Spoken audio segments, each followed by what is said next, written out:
Hello and good evening, everyone. Thank you for joining us this evening. It is my pleasure to introduce to you my friend, Ashleigh Wilson.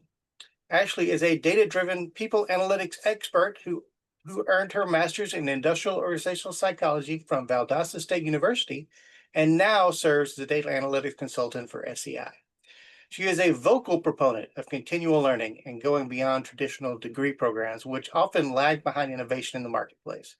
Seeing the gap in her own education led her to learning such tools as R, Python, and using AI, which she now uses to dig deeper into business problems to provide practical real world solutions and organizational efficiencies. And not one to leave others behind, she also founded the IO site Coders to provide others with a community and resources she did not initially have herself. Today, she can boast a vibrant community of over 1,200 members dedicated to learning and teaching coding to IO professionals. And today, she's going to share some of that knowledge with you. And so, with that, I'm going to hand it over to Ashleigh. Ashleigh, take it away. Thank you very much, Lee. Hello, everyone, and I appreciate everyone joining my webinar today. Bear with me one second. Let me make this small. Great. And as Lee said, I'm Ashleigh, and I'm excited to share some insights with you today on becoming what I call the next generation IO practitioner. But to kick things off, I'll just introduce myself and talk about a little bit about what I do. So I graduated, as Lisa, I graduated from with my master's in IO psychology in 2022 from Valdosta State University. It's South Georgia, and as he also mentioned, I manage a Discord community called IO Site Coders, which I also founded in 2022. But I'll talk more about that at the end of the webinar. So I did recently start this new role as an associate data analytics consultant at SEI. I started literally yesterday was my first day. So I'm excited to get started there. And it's a fantastic consultant firm. And they help organizations tackle all sorts of complex business and technology challenges and problems. So they're very tech focused. And so we work with clients across different industries and provide custom solutions such as data strategy, digital transformation, change management, AI implementation, all sorts of things. And so I'm excited to be part of the team and bring my IO expertise and people analytics background. And just probably a little bit more about me. Outside of work, I'm pretty much always learning new things or picking up new skills. Of course, primarily it's tech or coding related analytics, trying to find the latest technique or trend, AI agents. So I try to keep up with that to make sure I'm up to date. And I also love doing DEI, like do it yourself projects, tinkering, anything where I can put my hands on and fix. I like to do it. I fix my car, and so that's what I do kind of for fun. And I like to travel, both in the States and outside. And then the love of my life, I will share with you. His name is Z2, and this is my baby, and he's a year and a half, and I have to share him because I love him to death. Okay, so for this webinar, I'm going to cover key areas. So I'll first go into a little bit more into my background and like my journey to IO Psych coding and analytics. And then I'll touch on the importance of developing essential tech skills in this workplace. And then I'm going to explore some of the benefits and the power of programming languages for building a strong foundation in analytics.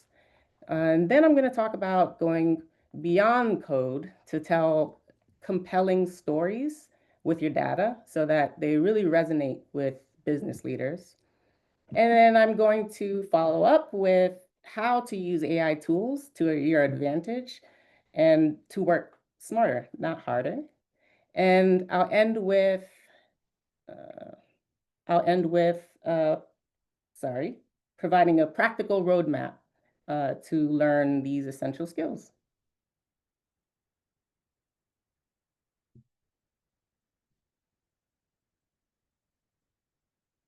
So my journey to becoming involved in data, code, AI within the IO space, it kind of started off, I would say, as a happy accident.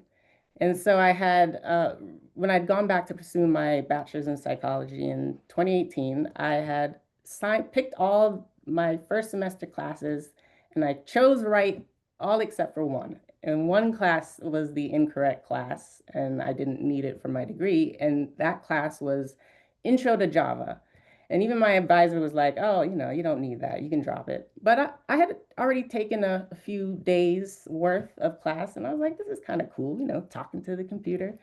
And so I just enjoyed it so much, especially by the end of the semester. And, I decided to continue to pursue psychology and not, software development or anything like that. But I wanted to see, I started Googling, what can I do for fun with basic Java? And then I discovered that Java is used to build Android apps. And so I kind of developed a very healthy, obsessive hobby with building apps and just coding and just, creating things. And it really just developed into a hobby.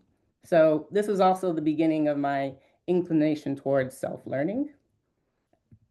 Fast forward to the summer before my senior year, I needed an extra class, just for my degree, and a friend recommended that I take this online intro to IO psychology course, and I was like, What's IO psychology? Because it wasn't talked about even in my psych program. It was very unknown to even my professors. So I was like, okay, well, let me just take this class. And so I read the first few pages. I think it was written by Dr. Paul Spector and his IO introductory to psych, sorry, introductory to IO psych book. And my eyes just kept getting larger and bulging. And I was like, this is really a thing. This exists. And I just knew, I just knew that this was the career for me. Like, I did not want to really pursue anything before I had even found out about IO. And when I found out, I said, I got to go for this. This is exactly what I want to do. So I decided to pursue IO, and I needed some research experience. And the professor suggested that I code it. And she was like, "Oh, you can use Python. Why don't you just code your project?" And I was like, "What's a Python?" And so I really went on a deep dive and discovered that Python was perfectly equipped to code my psych experiment. So I basically taught myself Python in just a couple of weeks, and I'll touch more on that, but on why I was able to learn, so quickly in a few weeks in later slides. But basically, Java skills were very transferable. I mean, it's the same programming concepts as Python, but just a different language, a different syntax. So it was easy to kind of pick Python up. And then when it came time for, trying to analyze my data, a professor said she had recommended I use SPSS. And, I looked it up and I got smacked in the face by a paywall. And I was a poor, broke student. And I was like, I'm going to look for alternatives. And that's when I discovered R. And I was able to learn R in like a couple weeks as well. And same deal, it was Java and Python skills were transferable. So that's kind of that was a series of unplanned events that unknowingly built my tech foundation. All right, so I discovered people analytics for the first time in grad school during my first semester. And when I started grad school, I had no idea what people analytics was. And it was really just through my studies that I saw this and I was like, oh, okay, I like data and oh, you got a code. Okay, programming is a big thing in this. Okay, well that meshes perfectly with my hobby of coding and my interest in data. It just seemed like a natural fit. So I was like, I want to go for that. And so I did everything I could to learn more about people analytics. I read articles, read books. An instrumental book was Dr. Keith McNulty's Handbook of Regression Modeling in People Analytics. And that was just so instrumental in helping me develop my foundational knowledge of people analytics as well as our coding skills to perform both fundamental and advanced statistics.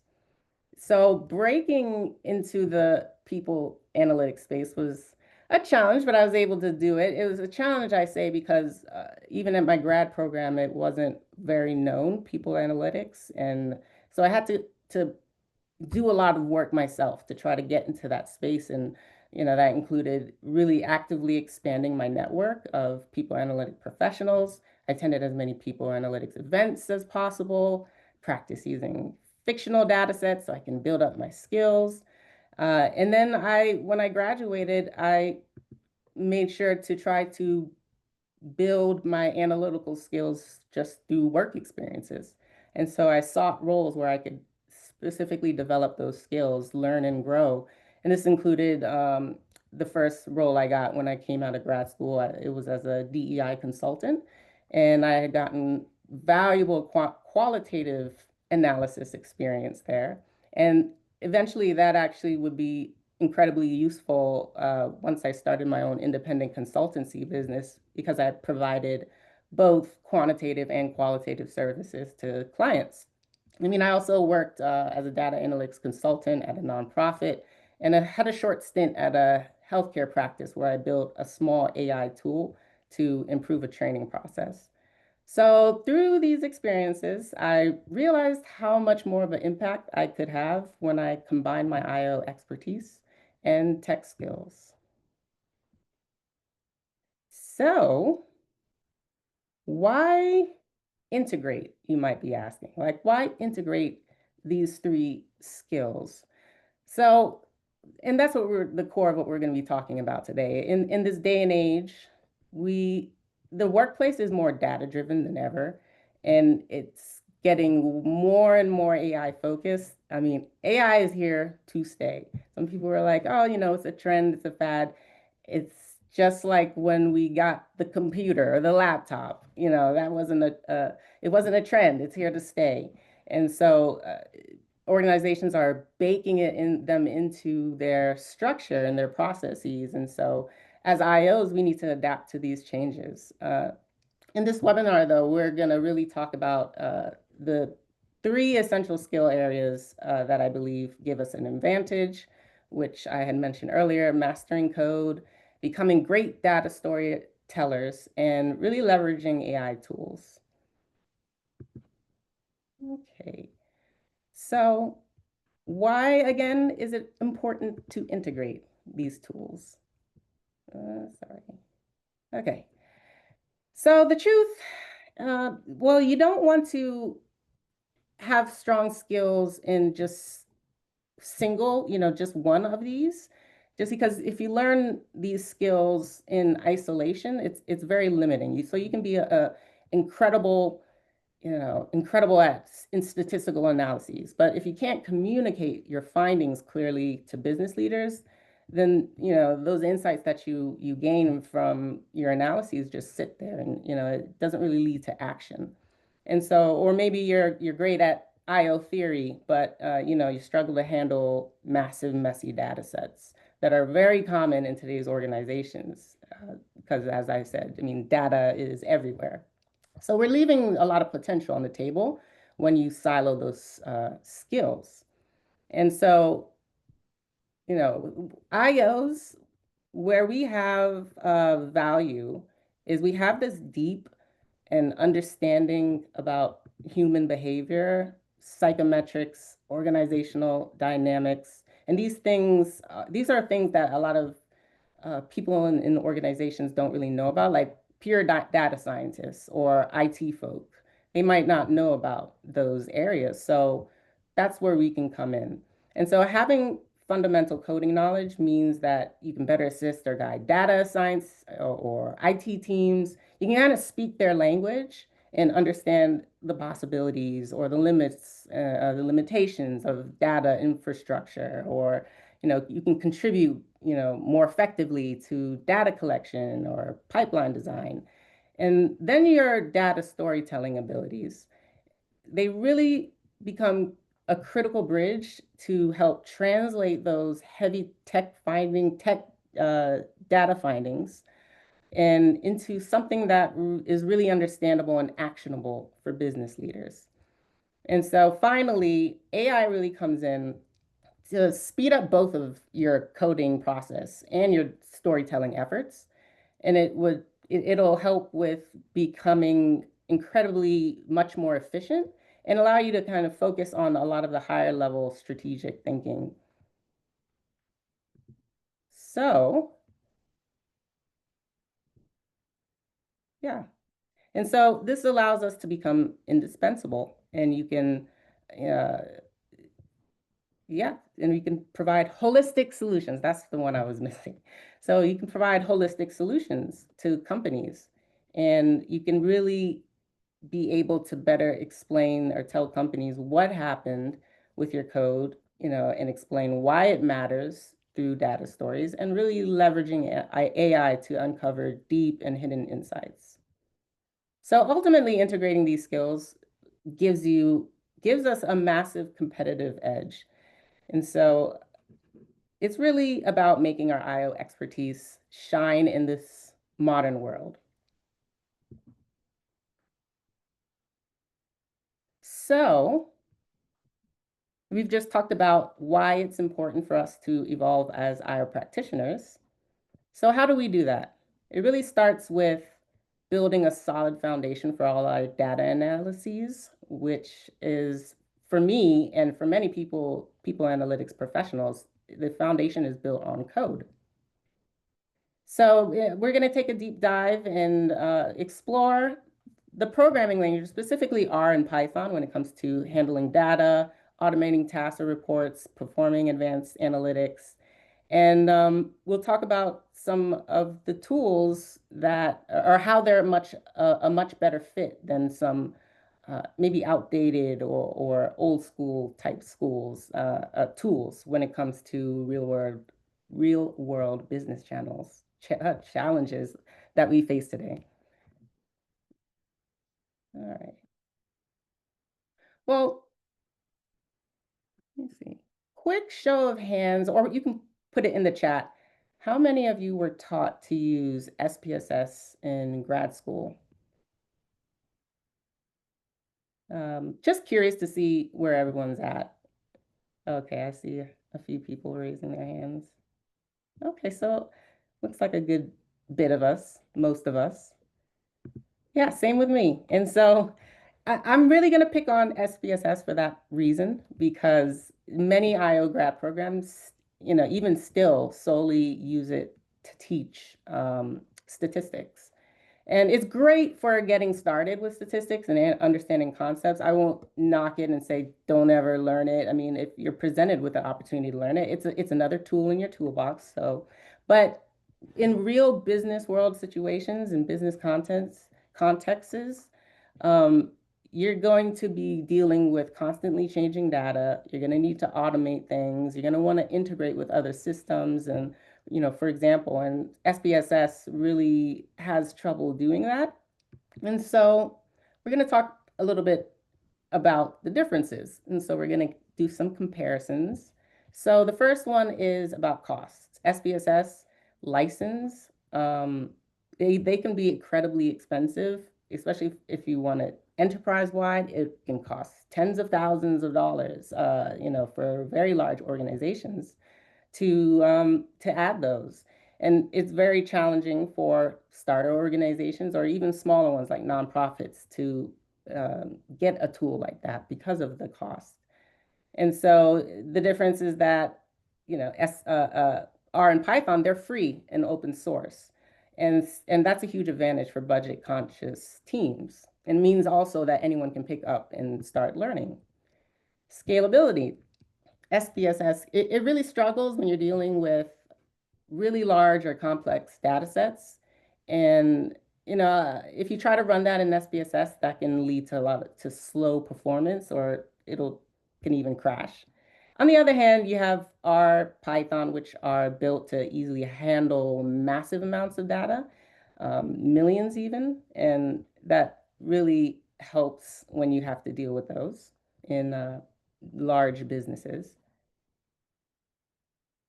Then there's automation. With SPSS, you're often just clicking through menus, which it doesn't, and you'll always have to usually make reports, like it's a manual process.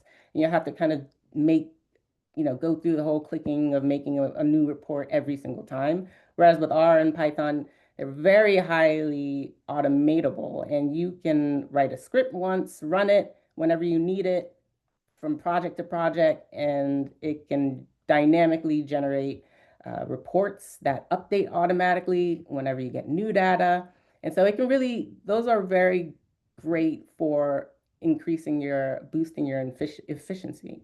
In collaboration, it's very difficult to collaborate with SPSS unless there's any recent changes. I don't think you can't, do live coding or, with SPSS, or, invite people to come in and see your project, what you're doing live. So it's very limiting in terms of collaboration, whereas R and Python don't really have that problem. And they're very easy. It's very easy to share code with colleagues, and you can even do pair programming when you're on the same project, and you can see both editing at the same time. And then you have version control systems to track changes. And it's just a lot better for teams. Integration, I had mentioned this earlier. So SPSS is very limited with how it can connect to different data sources. In business, there are a lot of data sources. Like you have cloud options, and you have stuff coming from HR platforms or various databases and other systems. And R and Python can easily integrate with those. And then there's the flexibility. Because SPSS is very point and click, it's very rigid, and so there's not much you can do in terms of maybe going to a different type of program and picking it up that easy, because the skills it's also not very transferable skills wise. Whereas R and Python, they're very flexible, extendable. If there's a statistical method or visualization type you need, is most likely going to be some package or library that has it, or you can build it from scratch yourself, which gives you just the ultimate control. So I get a lot of that question, Ashleigh, R or Python, which one should I learn? Which one should I learn first? Which one's better? Ultimately, there's no right or wrong. Flip a coin if you want. I mean, and see which one it lands on to tell you which one to do. The important thing to remember is that you don't have to pledge allegiance to just one language. Many of us, myself included, we use both. And so you might use one for different purposes, and the other might be stronger in a specific technique that, and you use it when you need it for that. So, it's you don't have to get hung up on deciding what to start. It's just best to just get started. All right, so I'm just gonna briefly touch on some of the strengths of each. So on the R side, it was developed by statisticians for statisticians, so it's inherently great at things like deep statistical analysis, research, psychometrics, organizational network analysis, for example, and it's geared towards social sciences. And so there's packages specifically created for example, IO or people analytics related packages. Like Keith McNulty or Dr. Craig Starbucks, they both have people analytics packages. So, and it's great. It can make some very powerful ggplot visuals, and actually I'll show that to you in later upcoming slides. And yeah, and it's great. It's very strong for research, the academic research space. Whereas Python, its strength really lies in it's an incredibly versatile and general purpose programming language. You can do pretty much anything with it, and it really excels in areas like machine learning, web development, general automations beyond data. and it definitely plays nice with most systems. It's great to integrate into broader tech stacks. And right in the middle, it's where they overlap and where they're both great at. And so they're both great for manipulating data and cleaning. And they both excel at general data analysis, various forms of visualization, even like core machine learning is fine. Arkin is they're they're catching up a little bit with their machine learning capabilities. And so the main takeaway is that it's about using the right tool for the right job. So sometimes you might be slightly better, one might be slightly better suited for a specific task or integrate better with your existing environment. The main thing is to try not to overthink it. Just pick one that feels good. Like I said, flip a coin and just get started. And like I said, the skills you learn from one are very transferable to the other. So if you learn R, you can pick up Python quick. If you learn Python, you can pick up R quick. And then there's in the corner, I have a side on Excel. So Excel is still a great tool, a really good tool for you to become proficient in, just because most businesses, like the majority of businesses, still use it. And you'll come into, especially teams, highly analytical ones, uh, they still use it for just, regular rundowns, data, quick data rundowns, sharing simple tables, initial data entry. So you want to be comfortable with Excel so that you can easily collaborate and adapt. And even use it when coding isn't strictly necessary or practical for just a quick data task. Okay. So I do have another question. I'll put it in the chat and you can put your answers in the chat. So what's one repetitive data task you currently do that you wish you could automate with code? Oh, I'm not sure. That might be a picture, but. So while you're putting that in the chat, we can talk about what you as IOs can actually do with R and Python in your work. So a main thing is acquiring and managing data. So this is where you get all of your data ready. I mean, you could, for example, like code an automation to pull data automatically from your HRIS system or your survey platform, your performance management system, even cloud warehouses. And it's eliminates the whole manual copy paste that you might have to do otherwise. And so R and Python can handle those. And that's something you'd be able to do to assist in that task.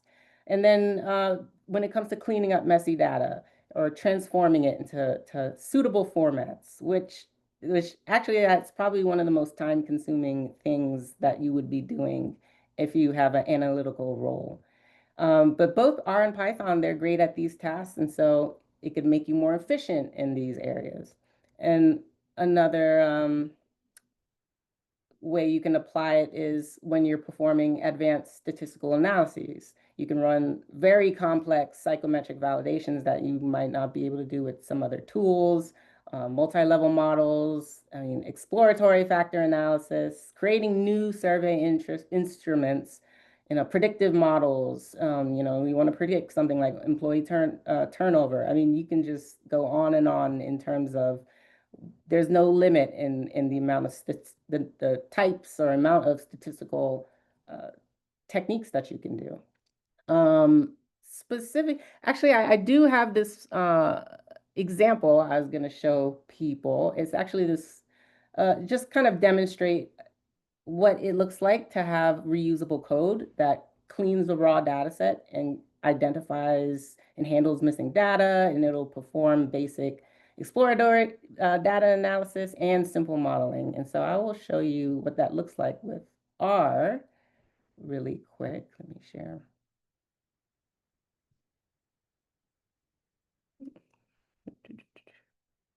Okay.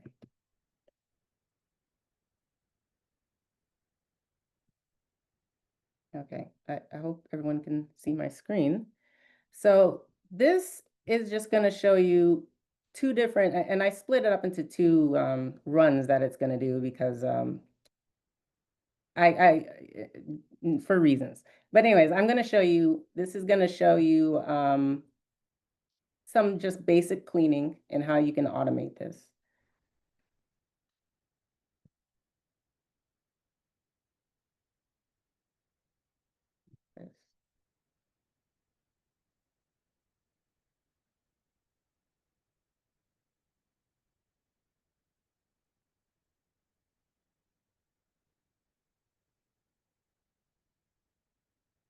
So that just took a data set and it performed a lot of just kind of basic cleaning tasks. So it took this employee data set as an example.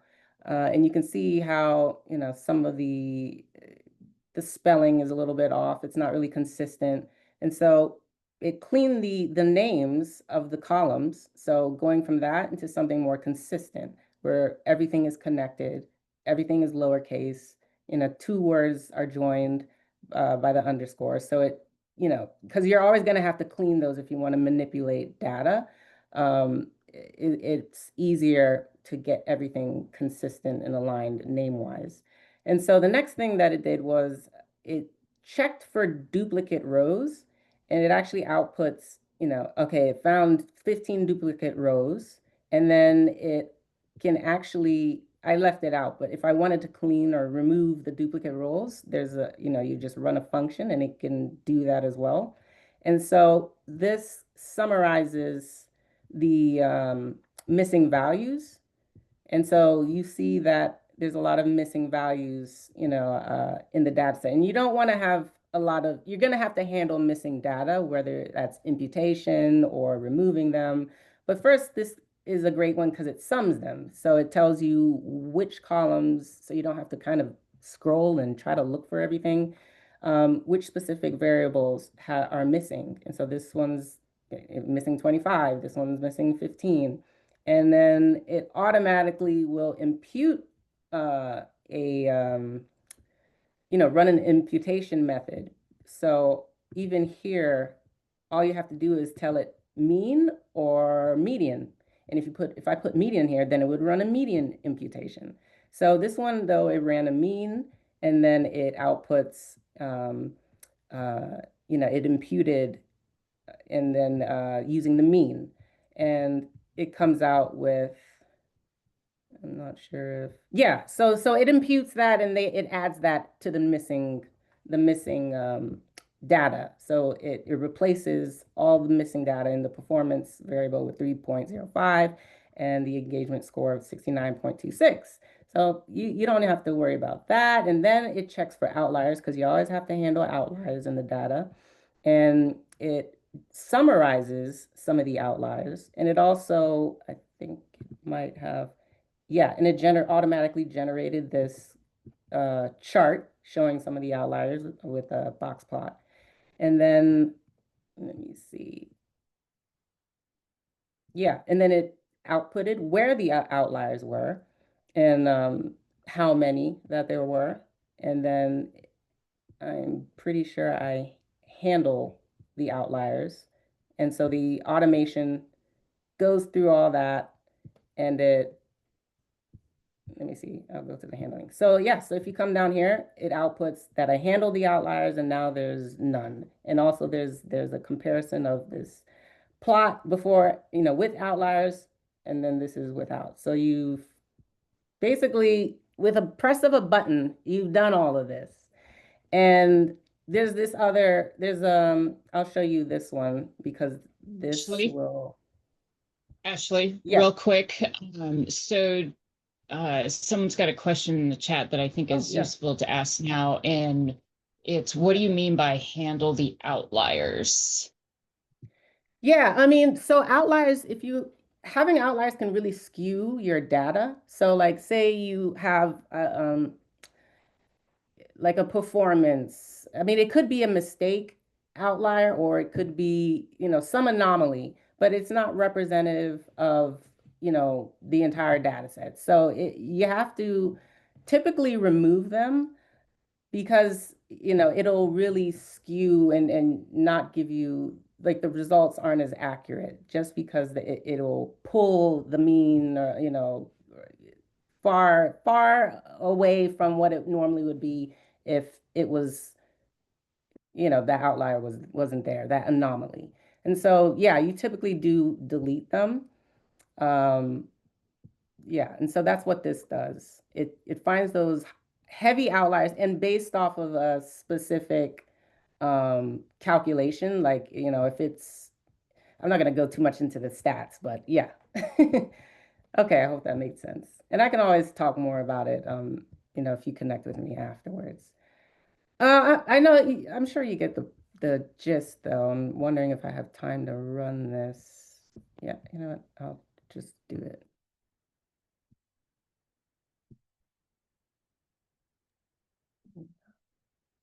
Yeah, for a time check, Ashley, we're for at time check, yeah. 20 to Yeah, the hour, so. Okay, yeah, so we'll move on. But you get the picture. Let me go back to, okay.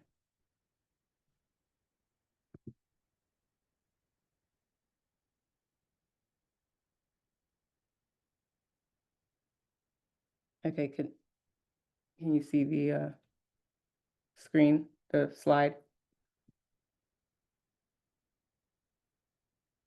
Yes. Okay, great.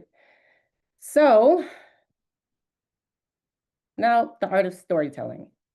So so we talked about using programming to perform powerful analyses, but these amazing insights you get, they're not really useful if no one understands it. So that's where data storytelling comes in. And that's what this section will focus on how to effectively communicate your data insights by transforming complex findings into compelling narratives. So why do we call it data storytelling? It's because we are actually using a structure very similar to traditional narratives. So it helps us really engage our audience, just like any good story does. So we present a clear first, a narrative arc. You have a beginning where we set the scene, introduce the business problem, a middle where the plot unfolds through presenting our data analysis, trends, patterns, and we conclude the story with clear implications of our findings and actionable recommendations. And like any storyteller, we want to engage the audience, capture their attention, and stimulate their interest. We're not just dumping data, we're inviting them into the conversation. And a good story also provides context and meaning. It explains why certain data points are important, what they mean for business, how they connect to the larger picture. And finally, a well-crafted data story naturally leads your audience to the desired conclusion, whatever that may be. Your recommendation won't feel like a random fact. It will feel very logical, inevitable, and really based truly the next best step based off of everything you've shown them. So the most important step is to identify who your audience is. And so who are you communicating to? Are they non-technical stakeholders? If so, then you need to absolutely just strip out all the jargon. What do you want them to know? More importantly, what do you want them to do after your presentation? But you want to make sure that whoever your audience is, that they have a clear understanding of what you're presenting, and so that they can act on it. Let me see here. So I'm sure in grad school, so this is geared toward students or recent grads, but you're going to have to forget a lot of what you learned in grad school in the sense of how you present statistical results. In business, you have to explain business implications, of your data in plain, clear language. You don't want to say, for example, a Pearson correlation coefficient of 0.78, nothing like that. Their eyes will glaze over and it will be like, well, what's that got to do with anything? And so you don't want to use words like that. You want to say, like, for example, maybe something like here's the takeaway. Employees who completed this advanced training are consistently hitting their sales targets and outperforming those who didn't. This tells us that, if we invest more in this training, it'll boost our team's overall sales performance. And that's super easy to understand, and it tells them what the problem is and what you think what your data shows as the solution. And so having that language is very important in the business world. And so we want to always define the problem and success, define a clear business problem. And, and then you want to define what success looks like. And then finally, you want to make sure that you're strategic in your presentation. So you don't need to show every single bit of your analysis, only show them the data that really backs up your point. Just present what's relevant to them. And if they can't understand it, if it's overwhelming too much and they're not understanding what you're trying to present, then they can't implement it. And so then all your hard work is for nothing. So then we're designing your story. So this is where code can come in. And I'm going to go a little bit faster because I think we're running out of time. But so these, for example, I coded in R as well. But you see on the left, it's very basic. There's not much, it's not telling you much. Whereas on the right, it's really highlighting like, what do you see when you look at it? Your eyes immediately go to the orange. That's what I want you to see. And that's the most important part of the insights. So it's very useful when you know how to code because you can create great visuals or more advanced visualizations. And so you want to make sure you choose the right visual and make sure everything that you do, it really captures the attention. You want whatever you present to immediately grab, make sure it's visually immediately guides the audience's eye to the most important point. And then colors and themes, it's very important. Whatever you use, just make sure you're consistent. And then you also want to, consider choosing colors that are colorblind friendly.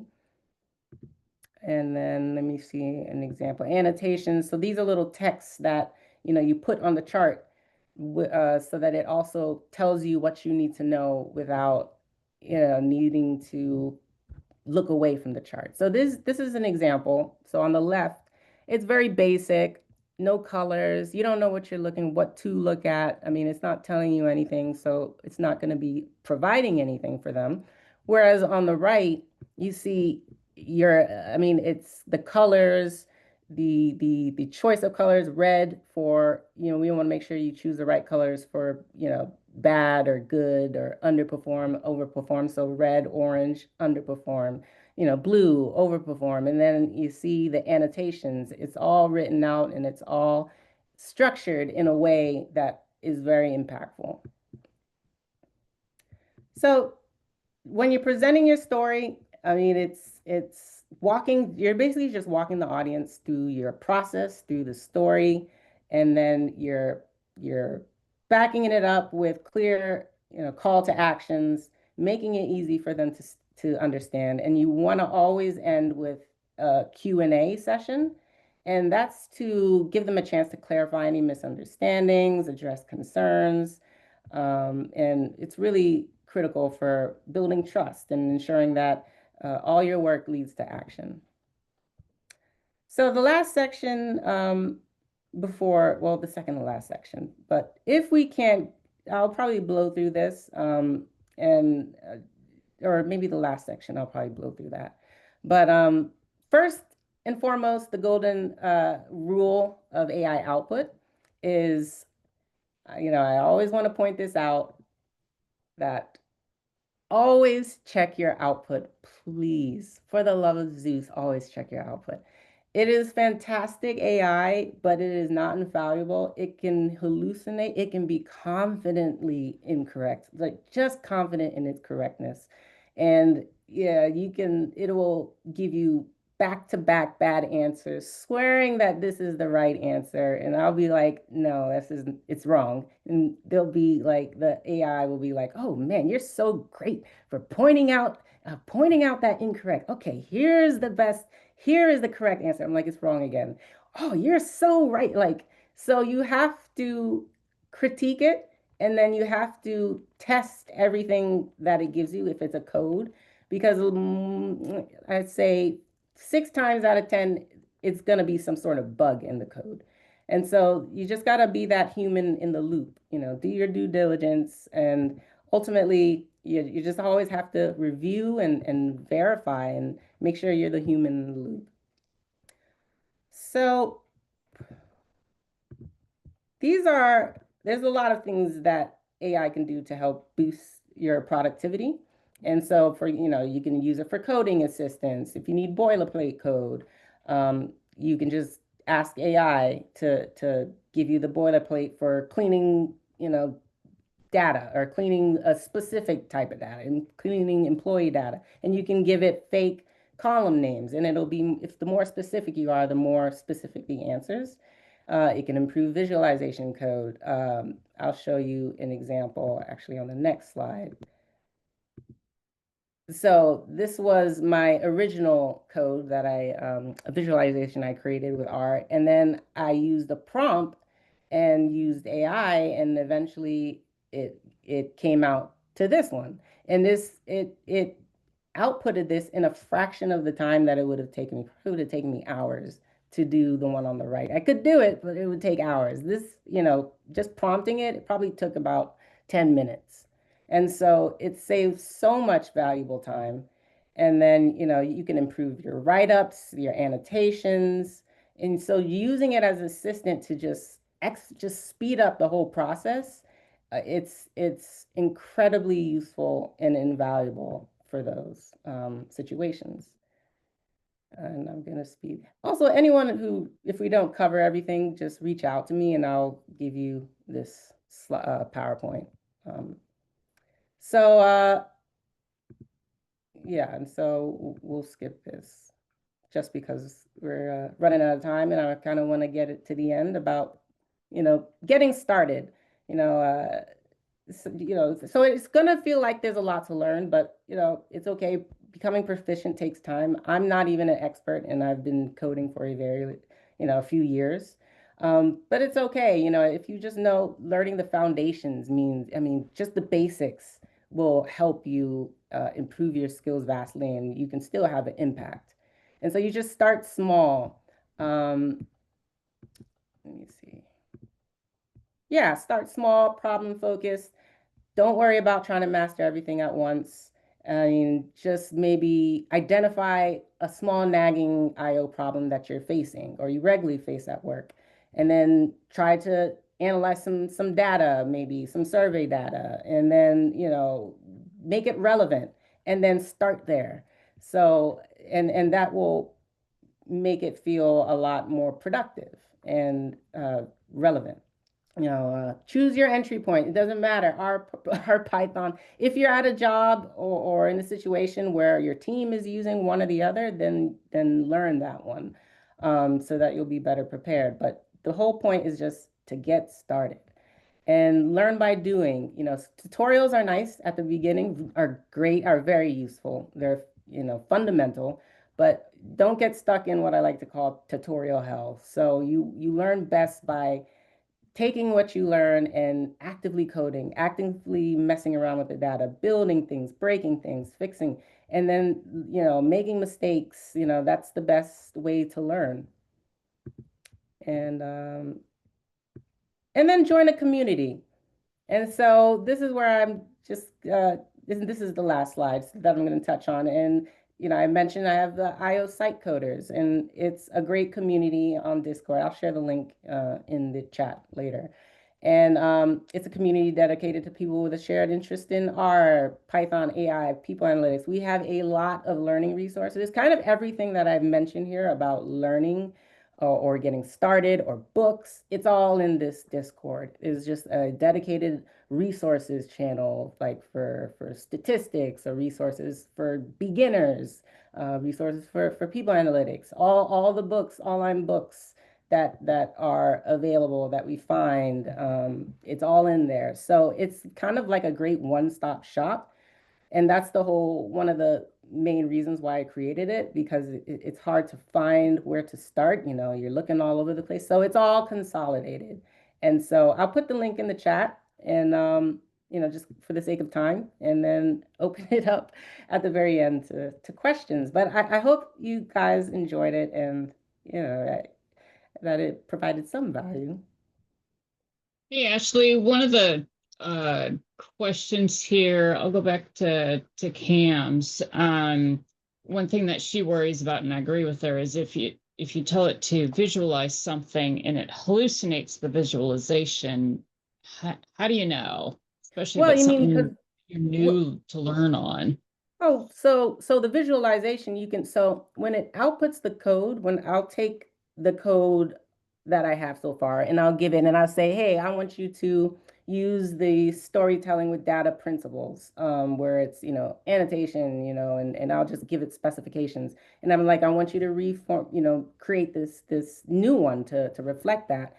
And then it'll spit out code. You take that code, put it in our studio and run it. And then you see what the output looks like. And then it's not going to get it correct. Like it'll look weird. The bars are too thin, or maybe the annotation, it's too squished. And I'll be like, hey, the annotation, the box is too squished. You need to, or put it in the right, you know, put it on the left, put it on the bottom, you know, actually make this color like this, actually change the legend, change it. And then you keep pasting it, and then that's how you use it as a friend, as a tool, as an assistant, and iterate, and then it'll correct itself until you get the right one. Go So ahead, Cam. AI is spitting out code, not the visualization itself. Correct. Okay, that makes more sense. Yes, it is spitting out the code for the improved code for the visualization. Yes. And then another, so this is a double question, one leads into the other. What are some of the fake data sets that you learned on? And then are there any that you would recommend in particular? Well, there's a lot of them in the IOPsych Discord. So I put a lot of the ones that I recommend the most are in there. I mean, if you go to Kaggle, I mean, that's what I said. It's hard to look it up yourself. So go to the Discord, and there's actually a channel that says data sets. And Do so, you have the link, yeah, Ashley, let me to get the link. Discord? That'd be cool. I couldn't get to it all that quickly. Yeah, I got it. Okay. And yeah, so that's why I said to join it. It's all consolidated in there, you know, and it's a great place to ask questions, like that question about, you know, the visualizations. You just say, hey, you guys, can someone explain how to use AI with visualizations? What does it look like? What can I, and people are always itching to answer something and help out. There's a lot of great and helpful people. And like I said, everything in there is very IO specific, because even when you're looking at tutorials or learning, they use very generic like examples that's not at all related to IO. So that's also what the IO Site Coders Discord is great at. It's all the data sets there are related to employees or related to the workplace. So when you're practicing, you're actually practicing with relevant IO related, HR related things. So Ashley, I had one follow-up question. So you mentioned Keith McNulty in his handbook of regression and modeling people analytics. There was another author that you had mentioned, but Craig Starbuck, incredible book as well. Both of those are in the Discord. I believe I think I shared the PDF actually of both books in that Discord. I'm pretty sure. I'm almost 100% sure with Craig Starbuck. Oh, Craig. I'm Okay. 100% sure. Okay, yeah. See, I Googled it. It's there. And if for Is some that reason you the can't find it, I can fundamentals of people analytics? Yeah, Fundamentals of People Okay. Analytics. It is a fantastic book. Also, if you're trying to get into people analytics, I definitely recommend that because maybe over. I mean, they're both great, but it's very plain language. Craig Starbucks is.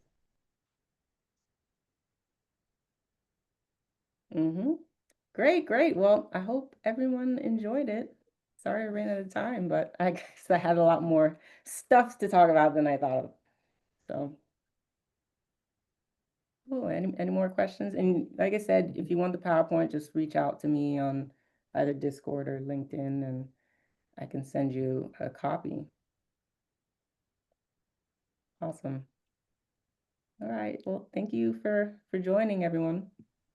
All right. Well, we'll go ahead and start wrapping it up. Thank you. Thank you so much, Ashleigh. Thanks for coming on and enlightening us. And thank you everyone who joined. I know we're at time and some people are starting to jump, so we'll go ahead and wrap this up. For those who are interested, who didn't catch the whole thing, or would like to watch it again, want to share it with friends, it will be posted on our YouTube channel within a couple of days.